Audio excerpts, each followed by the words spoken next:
여러분 소풍 가보셨죠? 예, 소풍. 특히 우리 도연이, 혜니 소풍 가봤죠? 예. 제가 어릴 때도 이 소풍 갈 때 참 많이 기다렸습니다. 우리 때는 뒤에 이렇게 니꾸사쿠라고 들어보셨나요? 젊은 사람들 모르시죠? 육색이. 네. 박찬수 감이 아시죠?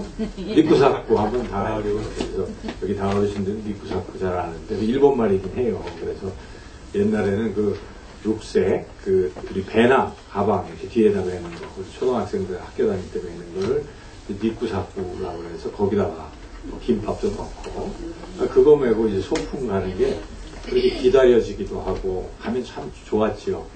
그래서 소풍이라는 것은 참 즐거운 시간을 갖게 되는 것입니다. 지금도 어른이 돼도 소풍 가는 거 참 즐겁죠. 그래서 우리 영산교회에서는 4월 마지막 주에 소풍을 가려고 합니다. 해마다 하는 것인데 우리가 이제 숲으로 가는 예배를 드리러 가는데 다 소풍입니다. 그래서 여기 오늘 또 나오신 여러분들 이번 한 달 잘 나오시고 4월 말에도 다 함께 소풍 가시기를 간절히 소망합니다. 아멘. 아멘 하시는 새로 오신 분들이 많아서 참 감사합니다. 네, 제가 이 초대장을 만들어서 우리가 이제 나눠드렸는데 그 초대장에도 써 있는 것처럼 소풍, 인생은 소풍 같은 것이죠. 우리가 살아가는 인생은 소풍 같은 것입니다. 그래서 소풍은 즐거운 것처럼 우리 인생이 참 즐거운 것이죠. 여러분 인생이 즐겁습니까? 아멘. 인생이 괴로워서야 되겠습니까? 우리 길지도 않은 인생인데 그런 노래도 있더라고요. 소풍 같은 인생 웃으며 삽시다. 뭐 세상 노래도 그런 노래가 있는데 우리가 소풍같이 짧은 이 인생에 웃으면서 즐겁게 살아가신 여러분들 되시기를 축원합니다. 아멘. 인생이 참 소풍처럼 즐거운 그런 시간들이긴 한데 소풍이라는 말처럼 참 짧은 게 인생입니다. 그렇죠? 그래서 인생이 아무리 길어도 한 120년 이상을 사는 사람은 없어요. 그렇죠? 가끔 뭐 124세 이런 분이 나오긴 하지만 120살까지 산다 그러면 굉장히 장수하는 것이죠.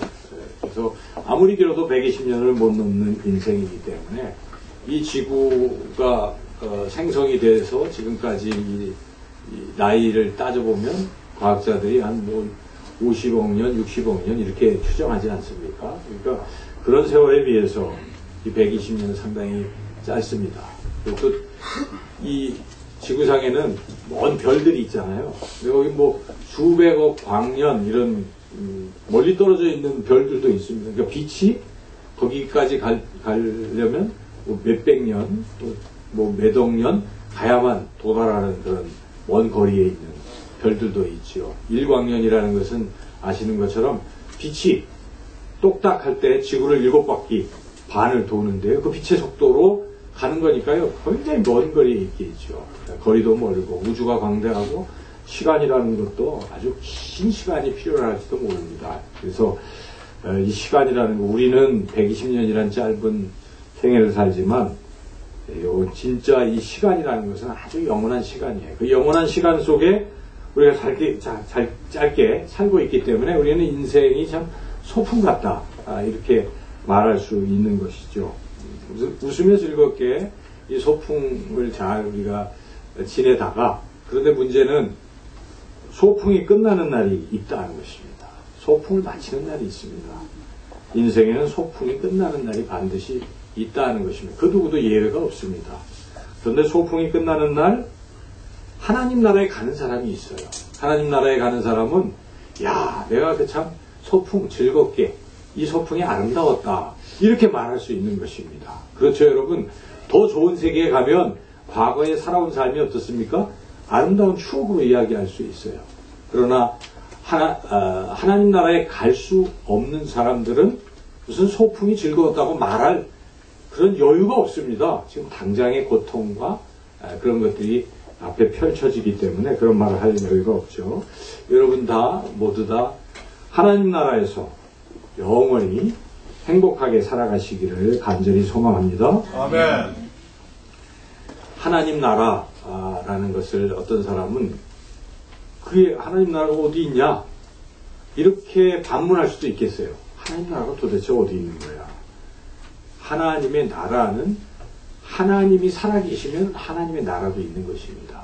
그런데 여러분들이 우주 만물이 눈에 보이지 않습니까? 이건 엄연히 존재하지 않습니까? 그런데 이렇게 광대한 우주 만물, 그것도 작게 보면 아주 미세한 곳에 보면 거기서도 또 소우주가 펼쳐지는 것이고, 이처럼 놀라운 것들이 과연 우연히 만들어질 것인가? 그렇지 않지 않겠습니까? 이게 다 누군가가 만들었기 때문에 가능한 것입니다. 우리가 그 누군가를 조물주라고 하는 것이죠. 바로 그 조물주가 우리가 믿고 있는 하나님이신 줄로 믿습니다. 아멘. 우주 만물이 존재할 때는 하나님 반드시 계신 것이고, 하나님이 계시다면 하나님의 나라도 있는 것입니다. 그래서 우리가 죽어서 가는 하나님의 나라는 반드시 있다는 것입니다. 그 하나님의 나라는 어떤 나라입니까? 이 세상 나라와는 전혀 다르다는 사실입니다. 여러분, 우리가 살고 있는 이 세상의 나라 좋은 것 같아도 세상의 나라는 불완전합니다. 그리고 이 세상의 나라를 다스리는 사람들을 보면 불의한 사람들이 더러 많이 있어요. 그래서 이 세상은 거짓이 이기기도 하고 편법이 승리하기도 하고 불의가 승리하기도 하는 것입니다. 그래서 우리가 이 세상 살면서 가슴을 치고 억울해하는 일들이 얼마나 많습니까? 그러나 하나님의 나라는 그렇지 않다는 것입니다. 하나님의 나라는 하나님이 다스리시잖아요. 하나님은 공의로우신 하나님이십니다. 정의로운 하나님이십니다. 불의가 없으신 하나님이시기 때문에 하나님이 다스리면 거기에는 억울한 일이 없습니다. 거기에는 불의한 것도 없고 거짓도 없고 편법도 허용될 수가 없다는 것입니다. 그것이 하나님의 나라인 것입니다. 이 세상 나라는 어떻습니까? 미움과 다툼과 전쟁이 끊이지 않지 않습니까? 여러분 뉴스를 보면 어디서 살인사건 뭐 이런 일들이 자꾸 일어나지 않습니까? 그리고 우리가 살아갈 때도 누군가와 좋게 지내는가 하는데 어느덧 이런저런 일로 갈등이 생기고 또 미워하게 되고 다투게 되고 심지어 가족들끼리도 서로 다투는 일들이 있는 것이죠. 어디서든지 다툼이 있고 미움이 있고 그렇죠. 그러나 하나님의 나라는 그렇지 않다는 것입니다. 하나님의 나라는 오직 평화 그리고 평안만이 존재한다 하는 것입니다. 그래서 성경에서는 하나님의 나라를 여러 가지로 묘사하는데 이런 표현한 데가 있습니다. 하나님의 나라는 이리가 어린 양과 함께 산다는 것입니다. 이리는 양들을 잡아먹는 그런 동물이잖아요. 그런데 이리와 양들이 함께 사는 나라가 하나님의 나라라는 것입니다. 표범의 먹이가 염소입니다. 그런데 표범과 어린 염소가 함께 나란히 누워있는 곳이 하나님의 나라라고 성경의 이사야서 11장에서 그렇게 말씀하고 있습니다. 그리고 젖먹는 아기가 이 독사의 굴에 손을 넣어서 장난을 해도 독사가 물지 않는 나라가 하나님의 나라다. 그렇게 성경은 표현하고 있습니다. 이것이 무엇을 말씀하고 있는 것입니까? 하나님의 나라는 평화로운 곳이라는 것입니다. 싸움이 없는 것입니다. 서로 평화스럽게 화목하게 살아가는 것이 하나님의 나라입니다. 또 이 세상은 어떻습니까? 불안이 가득하고 여러분 걱정이 되지 않습니까? 우리 청년들도 미래가 걱정이 되고 그렇죠? 근심이 되고 어떻게 살 것인지 또 우리 성인들도 심지어 어린아이들도 걱정이 있는 것입니다. 이걸 어떻게 할까? 염려가 있고 이렇게 근심, 걱정, 염려가 떠나지 않습니다. 그리고 또 더 나가보면 눈물도 나오고 고통도 있고 질병도 있고 그런 것이 이 세상입니다. 그러나 성경은 하나님의 나라에서는 더 이상 눈물도 고통도 불안도 염려도 없고 오직 기쁨과 즐거움만이 있다고 그렇게 증언하고 있습니다. 이 세상 나라는 어떻습니까? 오래 갈 것 같아도 다 사라집니다. 우리나라 왕조가 500년을 넘지 못하잖아요. 그렇죠. 조선이 500년을 넘었고 고려는 더 짧았고 그렇죠. 우리 역사, 세계 역사를 봐도 그렇게 길지가 않습니다. 곧 세상 나라는 사라집니다. 그러나 하나님의 나라는 어떻습니까? 하나님께서 영원하신 분이기 때문에 영원히 존재하는 하나님의 나라인 것입니다. 이 귀한 하나님의 나라에 누가 들어갈 수 있겠습니까? 성경은 두 가지 변화가 있어야 하나님 나라에 들어갈 수 있다라고 그렇게 말씀하고 있습니다. 첫째는 영혼의 변화가 있어야 됩니다. 영혼이 거듭나야 하나님 나라 들어갈 수 있습니다. 니고데모가 예수님께 질문합니다. 어떻게 하나님 나라에 들어갈 수 있습니까? 우리 예수님께서 사람이 거듭나지 아니하면 하나님의 나라를 볼 수 없느니라 이렇게 말씀하셨습니다. 거듭나는 것이 무엇인가 계속 예수님 설명해 주십니다. 사람이 물과 성령으로 영으로 나지 아니하면 하나님 나라에 들어갈 수 없느니라. 육으로 나는 것은 육이요 영으로 나는 것은 영이니 내가 네게 거듭나야 하겠다는 말을 놀랍게 여기지 말라. 이 긴 말씀인데 한마디로 요약하면 영으로 새롭게 태어나야 그래야 하나님 나라 들어갈 수 있다고 예수님 말씀하신 것입니다. 여러분 영혼이 태어났습니까? 여러분의 영혼이 지금 있습니까? 아멘. 예, 아멘 하시는 분들은 영혼이 지금 있는 것입니다. 우리가 겉으로 보기에는 다 똑같아요. 옆에 분들 한번 바라보시죠. 졸음도 깨시고 옆에 분을 한번 이렇게 쳐다보세요. 예. 좋죠? 그분에게서 무엇이 보입니까? 예쁜 외모와 뭐 이런 육체적인 것을 볼 수가 있지만 영은 잘 안 보일 거예요. 그렇죠? 영이 보이신 분이 계세요? 안 보이죠. 영은 안 보입니다. 육은 눈으로 보이지만 영은 보이지 않습니다. 그러나 보이지 않는다 하여 없는 것이 아닙니다. 영이 있다는 것입니다. 그래서 사람을 흔히 뭐 3분법으로 육, 영, 혼 이렇게 나누기도 하고 2분법으로 육체와 영혼 두 가지로 나누기도 합니다. 그래서 영혼이라는 게 반드시 있다는 것입니다. 영혼. 영혼이 없는 사람은 죽은 것입니다. 영혼이 있는 것이죠. 그런데 아무나 영혼이 있는 게 아니죠. 영혼은 영으로 새롭게 태어난 사람만 영혼이 있다는 것입니다. 바로 영적으로 살아있는 사람, 영혼이 있는 사람은 하나님 나라 들어갈 수 있다. 그런 말씀입니다. 누가 영혼이 새롭게 태어나는가? 우리 성경에 이렇게 말씀하고 있습니다. 그런즉 누구든지 그리스도 안에 있으면 새로운 피조물이라. 이전 것은 지나갔으니 보라 새 것이 되었도다. 우리 육체가 멀쩡한데 새 것이 되었다는 게 무슨 말씀이겠습니까? 우리 영혼이 태어난다는 것입니다.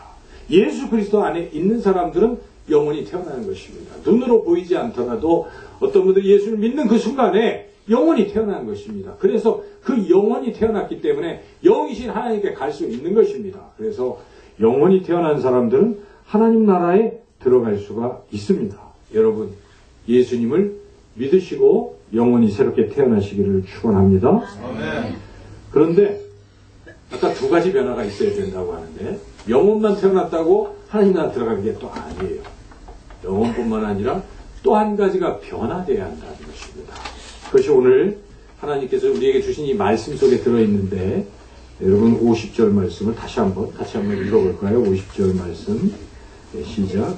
형제들아 내가 이것을 말하노니 혈과 육은 하나님 나라를 이어받을 수 없고 또한 썩는 것은 썩지 아니하는 것을 유혹으로 받지 못하느니라. 네, 이것은 아까 말씀드렸던 영만이 하나님 나라 들어갈 수 있다는 그런 뜻도 되지만요. 그러나 이 고린도 전서 15장을 다 읽어보면 또 다른 것을 말하고 있다는 걸 우리가 알 수가 있는데 그것은 육체가 새롭게 변화되어야 된다는 것입니다. 육체가 새롭게 변화된 사람만이 하나님 나라 들어갈 수 있다 하는 것이죠. 그런데 이 육체가 보통 육체가 아닙니다. 지금 우리의 육체는 썩는 육체이죠. 여러분 이 육체가 날로 성장하기도 하고 화장도 하고 그래서 예쁘게 보이고 점점 그렇지만 젊은 사람들은 그런 것 같아요. 제가 보니까. 그렇지만 자라나는 세대는 그렇지만 이제 나이가 한 50 넘어가면 어떻습니까? 시간이 지나면 얼굴이 더 보톡스를 맞아도 여전히 안 되는 거예요. 그렇죠? 더 늙어가는 것입니다. 인간은 자꾸 늙어지는 것이죠. 마침내 우리가 이 세상의 소풍이 끝나는 날 우리가 죽을 때는 어떻게 됩니까? 우리의 육신은 땅속에 묻히거나 화장을 통해서 결국 다 썩어지고 사라진다는 것입니다. 이 육체를 가지고는 하나님 나라 들어갈 수 없다라는 말씀입니다. 오늘 말씀은. 그래서 우리가 계속해서 그 51절부터 53절까지 그 부분을 자세하게 한번 읽어보겠습니다. 51절, 53절 시작. 보라, 내가 너희에게 비밀을 말하노니 우리가 다 잠잘 것이 아니요 마지막 나팔의 순식간에 홀연히 다 변화되리니 나팔 소리가 나매 죽은 자들이 썩지 아니할 것으로 다시 살아나고 우리도 변화되리라. 이 썩을 것이 반드시 썩지 아니할 것을 믿겠고 이 죽을 것이 죽지 아니함을 이루리라. 조금 어렵지만은 이게 그런 뜻입니다. 아까 영원히 새로 태어나는 것을 말씀하는 것이 아니고 그것은 이미 예수님을 믿는 순간에 다 태어난 것입니다. 우리는 그렇죠, 영혼. 그런데 여기서 말하는 것은 미래적인 얘기거든요. 나팔 소리가 날 때입니다. 성경에서 나팔 소리가 난다는 것은요, 예수님께서 다시 이 땅에 오시는 그 날, 그때를 말합니다. 곧 이 세상의 마지막 날, 최후 심판의 날, 우리가 아는 마지막 날, 세상 끝날을 말하고 있습니다. 종말을 말하고 있는 것입니다. 그때 돼서야 어떻게 된다는 것입니까? 변화가 있다는 것입니다. 어떤 변화가 있습니까? 썩어진 우리 육체가 썩지 아니하는 육체로 변화된다는 사실입니다. 성경은 그것을 우리에게 분명히 증언하고 있습니다. 이것을 또 구체적으로 사도 바울은 데살로니가전서 4장 16절 17절에서 이렇게 비슷한데 이렇게 말씀하고 있습니다. 주께서 호령과 천사장의 소리와 하나님의 나팔 소리로 친히 하늘로부터 강림하시리니 그리스도 안에서 죽은 자들이 먼저 일어나고 그 후에 우리 살아남은 자들도 그들과 함께 구름 속으로 끌어올려 공중에서 주를 영접하게 하시리니 그리하여 우리가 항상 주와 함께 있으리라. 무엇을 말씀하고 있습니까? 바로 하나님의 나팔 소리가 들릴 때 예수님이 이 땅에 재림하는 그때는 어떤 일이 벌어진다는 것입니까? 죽었던 사람들, 이미 육신이 죽어서 땅속에 묻혀있고 화장을 했고 다 흔적도 없이 사라졌던 것 같지만 그러나 그리스도 안에 있는 사람들, 예수 그리스도를 믿고 죽은 사람들은 그때 다시 다른 육체로, 영원히 썩지 않은 육체로 부활한다는 그런 말씀입니다. 그리고 그 순간까지 살아있을 수 있는 사람이 있지 않겠어요? 만약 오늘 예수님이 이 땅에 오신다면 지구 끝날이라고 하면 어떻습니까? 우리는 살아있는 사람이에요. 그런데 살아있다 하여 이 육체로 갈 수가 없는 것입니다. 이 육체가 호련히 변화되는 것입니다. 썩지 아니하는 육체로 변화되어서 우리가 공중으로 들림받아서 오신 주님을 맞이하며 그리고 영원토록 살게 된다는 것이 성경이 우리에게 가르쳐 주는 것입니다. 그러므로 우리는 영원히 새롭게 태어나야 되는 한 가지 조건과 또 한 가지 우리 육체가 부활해야 하는 두 가지 조건을 가져야만 하나님의 나라에서 영원토록 하나님과 함께 살아갈 수 있다는 그런 말씀입니다. 여러분의 육체가 다시 부활할 줄로 믿습니다. 아멘. 아멘 하시는 분들은 굉장한 믿음을 갖고 계신데요. 어떻게 우리의 육체가 다시 부활하는가? 그 원리는 성경은 그렇게 죽음을 이기시고 부활하신 그 분, 다시 살아나신 그 분, 영원히 썩지 아니하는 그러한 육체로 다시 부활하신 그 분, 그분이 내 안에 계시면 된다는 것입니다. 그분이 누구십니까? 예수님이십니다. 오늘 무슨 날입니까? 부활절이에요. 왜 사람들은 예수님 부활하신 것을 그렇게 기뻐할까요? 그 기뻐하는 이유 중에 큰 이유는 나도 부활할 수 있기 때문인 거예요. 이 믿음이 있어야 됩니다. 여러분, 이런 부활의 신비와 부활의 귀한 이 사실을 깊이 깨닫지 못하면요, 신앙이 너무나 나약한 것입니다. 우리가 지난 한 주 십자가에 대해서 깊이 묵상했어요. 40일 동안 십자가에 대해서 묵상을 했습니다. 이 깊은 묵상을 하신 분들은요, 십자가의 능력을 믿게 되고 십자가의 사랑을 깊이 깨닫게 되는 것입니다. 내가 아무리 주홍빛같이 붉은 죄를 지었을지라도 예수님의 그 십자가의 보혈이 나를 깨끗하게 덮으셔서 과거, 현재, 미래에 지을 모든 죄를 다 용서해 주신다는 사실을 깨닫게 되기 때문에 그게 얼마나 능력이겠습니까? 여러분 죄 없는 사람이 있겠습니까? 그런데 죄인인데도 십자가 때문에 죄사함을 받았다는 것을 깨닫고 믿고 확신한 사람들은 인생이 변화되는 것입니다. 나 자유 얻었네, 죄의 권세에서 죽음의 권세에서 내가 해방되었네 하는 확신을 갖게 되는 것이죠. 그래서 세상이 기쁜 것입니다. 담대해지는 것입니다. 사탄 마귀도 십자가가 멸했습니다. 사탄 마귀도 겁나지가 않습니다.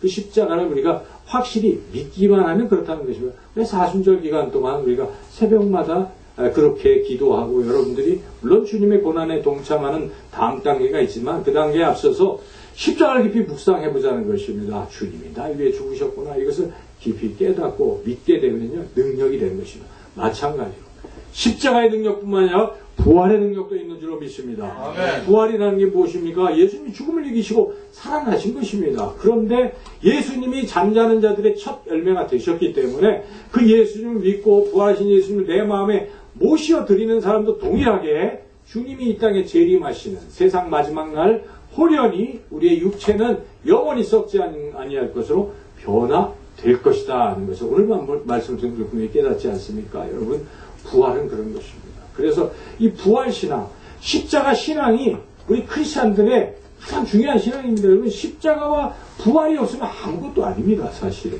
십자가 부활을 믿지 않고 교회를 다닌다는 것은 참 의미가 없는 신앙생활이에요. 그러려면 뭐하러 교회 나와서 그런 신앙생활을 하겠습니까? 더 좋은데 가서 우리가 얼마든지 살 수 있어요. 그런데 교회 나오는 이유는 예수님의 십자가와 예수님의 부활을 우리가 믿기 때문이고 그 은혜에 감격해서 나오는 것입니다. 여러분, 이 부활신앙을 가지시기를 축원합니다. 아멘. 혹시 다 그러시겠지만 아직도 예수님이 부활하신 것을 믿지 못하거나 받아들이지 못하는 분들은 예수님 부활하신 것을 분명히 믿으시기를 축원합니다.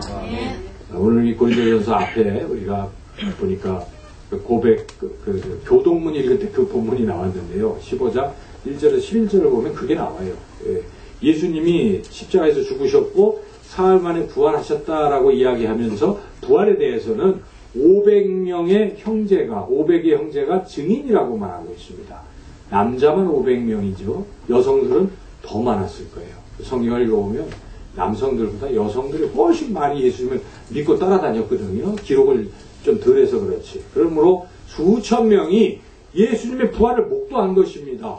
특별히 12 제자들은요, 예수님의 부활을 목격했기 때문에 인생이 달라진 것입니다. 이 복음서를 읽어보면 예수님의 12 제자들이 예수님의 십자가에 가실 때 어땠습니까? 나도 주님의 십자가를 지고 가리라 하고 십자가에 같이 따라간 게 아니에요. 십자가에 지러 가실 때 붙잡힐 때 그 밤에 걸음한 날사니라가 다 도망쳤습니다. 어떤 사람은 옷을 입고 있다가 옷을 뺏기고 벌거벗은 몸으로 마가는 그렇게 도망치기도 했고 그렇게 성경은 기록하고 있지 않습니까? 이런 제자들이에요. 그런데 이 제자들이 나중에 어떤 사람들이 됐습니까? 목숨을 다 내걸었어요. 예수님을 위해서. 예수님의 부활을 증언하느라고 목숨을 내걸었다는 거죠. 왜 그런 변화가 있습니까? 부활하신 예수님을 봤기 때문에 그런 것입니다. 보지 않고서야 어떻게 그 증언을 하겠습니까? 그래서 예수님의 부활은 확실한 것입니다. 또한 사도 바울 때문에 우리도 믿을 수가 있어요. 사도 바울은 어떻습니까? 만삭되지 못한 팔삭동인 내게도 보이셨다고 증언하고 있는데 그랬습니다. 사도 바울은 예수님 믿는 사람만 보면 어떻게 했습니까? 다 잡아다가 죽이고 멀리 다메섹까지 체포하러 다니고 이런 바울이에요. 그런데 이 바울이 그 어떤 순간 이후에는 어떻게 됐습니까? 바울은 예수님이 부활하셨다는 걸 증언하고 다닌 것입니다. 땅끝까지 증인이 되다가 로마에서 네로 황제 핍박할 때 그때 순교했어요. 60여 년 그때. 그렇게 사도 바울이 변화가 됐는데 어떻게 사도 바울이 변화됐습니까? 그가 예수님 믿는 사람 죽이려고 다메섹이라는 곳으로 가다가 거기서 누굴 만났습니까? 부활하신 예수님을 만난 것입니다. 그 시점은 예수님이 이미 십자가에 죽으시고 오래된 얘기잖아요. 그런데 부활하셨기 때문에 살아나신 것입니다. 하늘에 올라가서 승천하셨지만 다시 내려오신 것입니다. 내려오셔서 사도 바울을 만나주신 것입니다. 그때 그가 부활하신 주님을 만났기 때문에 인생이 180도 변화된 것입니다. 그래서 그는 부활을 증언하는 것입니다. 사도 바울, 성경에 많은 사람들은 이 부활을 믿기 때문에 부활을 목격했기 때문에 부활의 증인으로 지금까지 살아가는 것입니다. 오늘날 지금까지 2000년 교회 역사에서 이 크리스찬들이 무엇을 하고 있습니까? 부활을 증언하고 있는 것입니다. 우리가 바로 부활의 증언자들입니다. 우리가 정말 부활을 믿는 사람들이기 때문에 우리는 예수님이 부활하셨습니다. 그러므로 예수님을 믿는 사람도 부활합니다 하는 것을 증언하는 것입니다. 우리가 오늘 오후에 달걀을 나눠줄 때도 달걀 하나 주는 게 그리 무슨 큰 의미가 있겠습니까? 우리는 예수님이 부활하셨다는 것을 증언하고 싶은 것입니다. 여러분, 그러한 믿음과 기쁨과 감격으로 예수님의 부활을 증언하시기를 주님의 이름으로 축원합니다. 아멘. 이렇게 예수님 부활하셨고 그 부활하신 예수님 때문에 그 예수님을 내 마음에 모셔드리는 사람들은 때가 되면 반드시 부활할 것입니다. 여러분에게 제가 질문을 드리겠습니다. 부활하셔서 지금도 살아계신 그 예수님이 여러분 마음 안에 계십니까? 아멘. 혹시 아직까지도 확신이 들지 않는 분들, 지금도 우리 예수님은 마음의 문을 두드리고 계신 것입니다. 예수님은 그 누구라도, 이 세상 그 누구라도 예수님 영접하기를 바라고 마음의 문을 두드리고 계신 것이에요. 문제는 내가 내 마음의 문을 열기만 하면 예수님은 그로 더불어 먹고 마실 것이고, 그래서 예수님이 내 안에 들어오시면 부활하신 예수님이 내 안에 들어오셨기 때문에 내가 죽어도 때가 되면, 물론 죽을 때 우리의 상태는, 우리의 영혼 자체는 하나님 품에 갑니다. 그렇죠? 예수님 손잡고 가는데, 그러나 육체만큼은 예수님이 재림하시는 그 순간에 홀연히 변화돼서 완벽한 존재가 되는 것입니다. 영혼만 가지고는 완벽하다고 말할 수 없습니다. 전인적인 존재라는 것은 영혼과 육체가 다 살아나는 존재인데 성경은 두 가지 다 말씀하고 있습니다. 그래서 우리가 육체가 부활해서 예수님과 하나님 아버지와 성령님과 영원토록 하나님 나라에서 살게 되실 줄로 믿습니다. 아멘.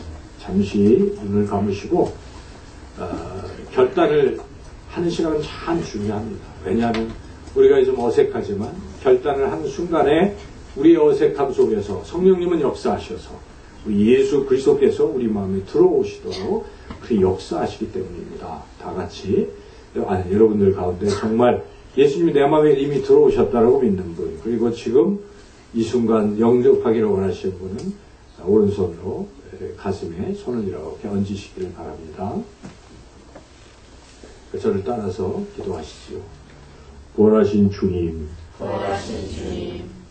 제 마음에 이미 오셨음을 믿습니다. 지금까지 예수님을 영접하지 아니하였다면, 확신이 없다면 이 시간 다시 한번 예수님을 내 마음에 모셔드리기를 원합니다. 예수님, 내 안에 들어오십시오. 제가 기도하겠습니다. 주님, 오늘 예배를 드리면서 여기 있는 분 한 분도 빠짐없이 부활하셔서 지금도 살아계신 예수님을 마음의 구주로 영접하게 해주신 줄로 믿고 감사를 드립니다.